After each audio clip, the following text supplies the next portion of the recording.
Hi everybody, we're on the way to work. It's me, Marco Sgalbazzini, aka Synthetik, and Jia 6 AM. We are showing you what it's like when we set up and execute our warehouse nights. So this is the first episode of our On the Way to Work series. And today we're actually on the way to Costco, where we're going to be buying all the goodies that we need for tonight's sold out show. Work presents 9x9 5-hour set. And Johnny's super excited for tonight. How about you, Jia? Yeah, no, absolutely. Another good start to the year. It's crazy to think that we're already in 2022. If 2020 just felt so like yesterday. I mean, especially because things are still the way it is. Right. But here we are. Yeah, I mean, there's still a lot of uncertainties and kind of unknowns about how things are going to be in the coming months, but it really seems that for the most part LA is doing well, and there's obviously we're still in a pandemic, but doing all our due diligence and making sure we can keep our events as safe as possible, and the crowd is responding. I mean, we had a sold out show with I Am Model as well last 2 weeks ago. Yeah. And then now with 9x9, and it's a kind of super exciting way to start the year. Yeah, it is. It's crazy to think, man.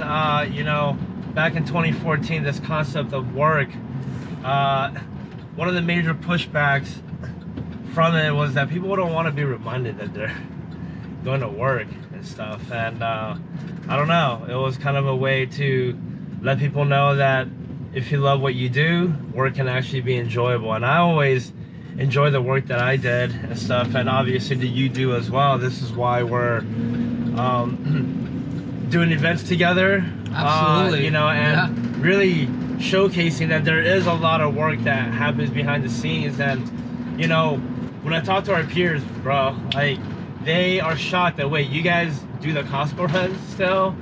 And that's one thing that, for the most part, up until most recently, it is something that we did,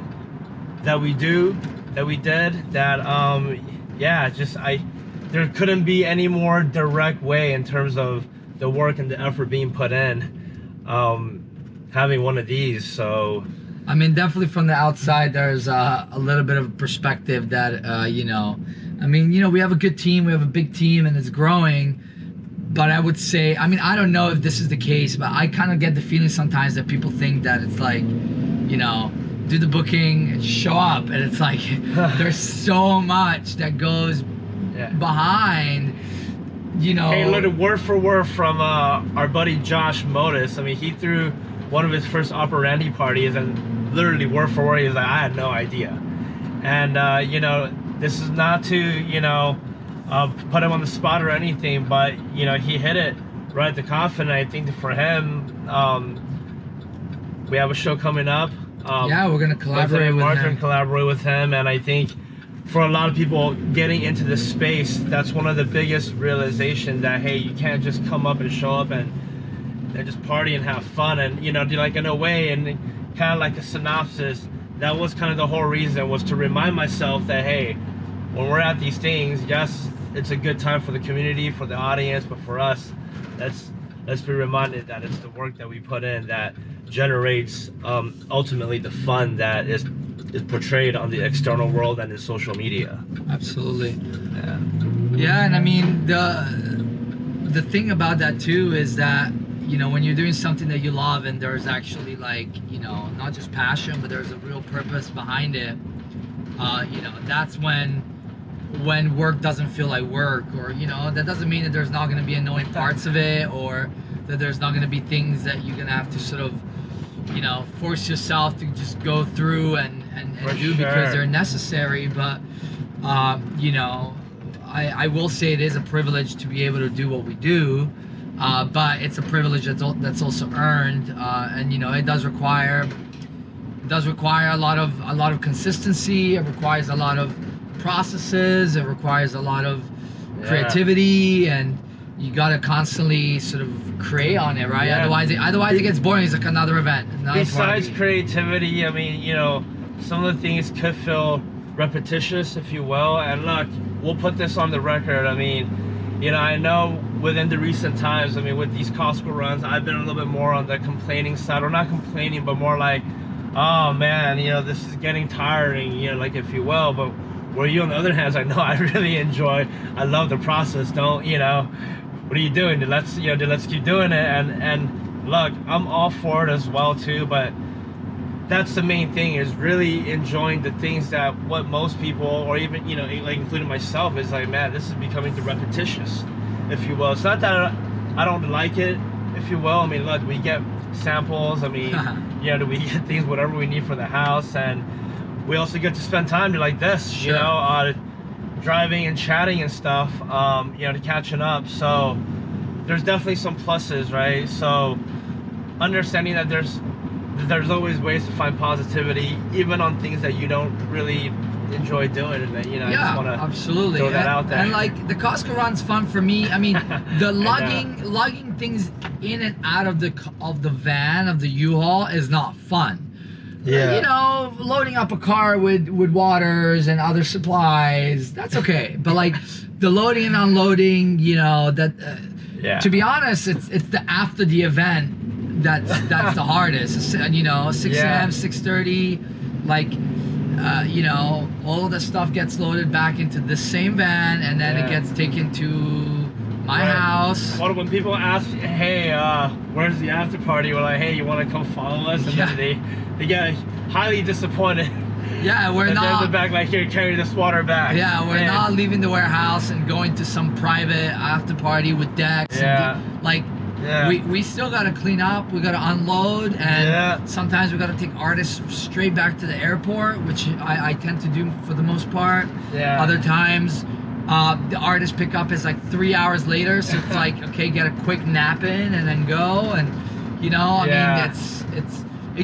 that changes every time. Well, hey man, when you and I lived in the Valley before, you in North Hollywood, me in Van Nuys, and then going to the airport, and then having just having 2 hours in between. I mean, we would literally either go to a brewery, which looking back, bad idea, or we would literally be chilling at a hotel lobby, at their lobby, like, you know, I think we're just gonna post and park it here, bring your laptop, and you know, it's now that we live a little bit closer, you know, in the action, it definitely helps. Even that drive all the way from the warehouse all the way to North Hollywood. See, like to unload at Tom's place, and then, man, hey, look, it's really an LA story of going to work, right? Where you live matters in this city, so you know, it doesn't really matter what you do. It's but it's crazy, like, it's the only city that I've ever lived in, I lived in a lot, where people don't, like, they don't choose a job based off of where they live, or they don't choose to live based off of their job. It's like, like, you know, I live in the Valley, but like, I work in Long Beach. What the fuck are you doing? It's like a 1.5 hour commute each way, but like, in LA, it kind of doesn't matter. It's just like, that's just how it is. Yeah, you know? I mean, you know, at the Van Nuys, West Hollywood commute, I did that for quite a bit, and you just listen to podcasts, you learn, or, you know, watch YouTube videos if it was really, really slow. So just gotta keep yourself occupied, which I don't recommend you watching YouTube videos while driving. That's just like not the thing, but you know, I think podcast is definitely okay. And I schedule phone calls. Exactly. I tend to like to schedule phone calls for when I'm driving, because if I'm doing it when I'm like supposed to be, you know, working or whatever, then I can't like concentrate on my work as much. But if I'm doing it while I'm driving, kind of kills two needed birds with one stone. Yeah, you know, up until you came in 2015, like, I really thought I was like the most productive person, and you just like completely I mean, you know, but it's because I love what I do. Right. I mean, I love what I do, bro. Yeah, it's not that you don't. I love what we do. Everyone on the team loves what they do. I mean, yes, but it's a different way, which me and Johnny, we definitely secretly crack up and laugh about this, in terms of like how, like, within this drive we could get, you know, I mean, look, you don't have to explain, we're recording an interview while driving to Costco. So I mean, we're really trying to maximize. You know, it's like, well, it's like, what else? Documenting. Yeah, I mean, we are. but you know, we're maximizing our output, you know, while not necessarily devoting much more time. Although it took a while to figure out the setup. Hopefully the video comes out well. Yeah, hopefully it does. I mean, hopefully this video, somebody's gonna watch it. If not, a shout out to Deca for fixing it if it ever airs. So thank you for that. But yeah, this is the first pilot episode. They're really kind of just going off the script a little bit. Hey, so you know, I used to get pretty nervous picking up artists. You know, I told you the story how like I would lose cars at LAX parking lot, and like how now when I go pick them up, I mean, I literally document and record exactly where I park just so I don't have to think about it. And as time happens, you know, or like as time has moved on and done more of these, it's become more fun and relaxing.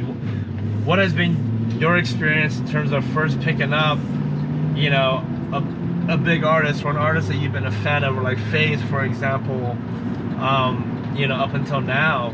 Yeah, I mean, I would say that, you know, my first artist pickups were definitely a little bit more nerve-wracking, you know, because, you know, I had the opportunity to book these artists that I really liked and respect.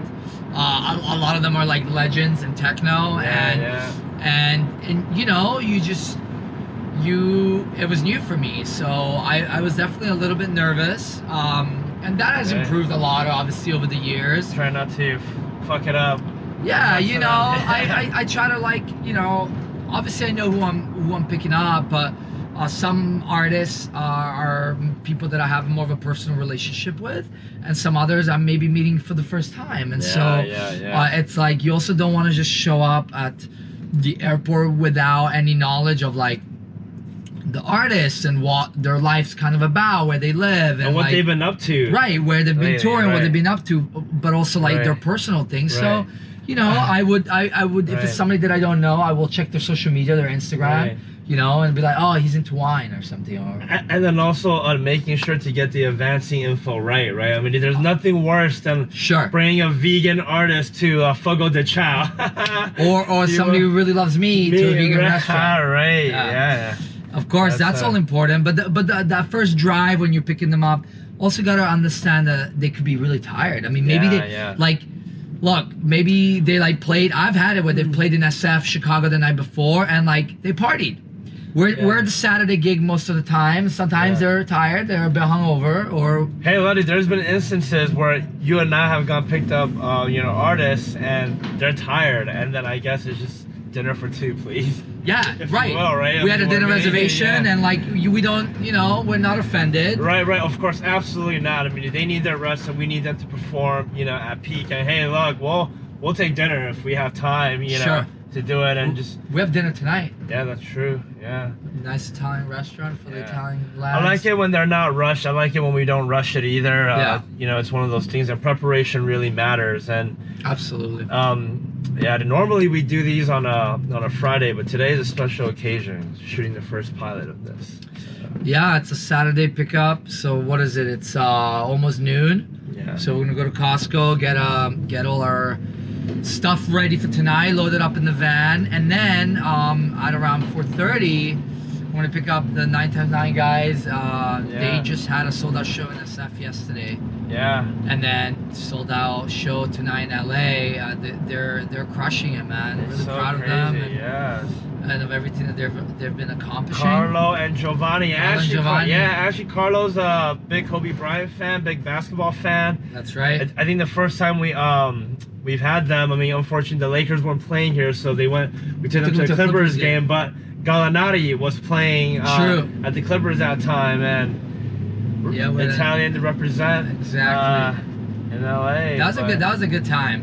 That was a good time. And then the last time he played, I mean, unfortunately Kobe had just passed, but he wanted to honor it, and you wore the Kobe jersey. Yeah, your Kobe jersey. He wore the Kobe jersey, and hey, look, it was sold out too, I think. I mean, it was, and it was sweaty. And when he gave that jersey back, I mean, you know, I had to go take it to the dry clean. But hey, you know, it was super worth it. You know, I think he rocked it, represented LA legend. Absolutely. And that was a fucking both of their 2 gigs so far here in LA have been crazy good. Yeah. And tonight we're going back to a venue that we haven't used in a while. Yeah. It's been like what, 3 years? Yeah, it's been 3 years. Like that. Hey, you know, real quick, if you're watching this right now, and you know, drop a comment and let Marco know what artists you would like us to book here in LA. Would like him to book. Yeah. I will read all of them. I will read all of them. Yeah, I definitely do take note of what people comment whenever we ask this question on social media. Yeah. It's just a good way to know what you guys are listening to, what you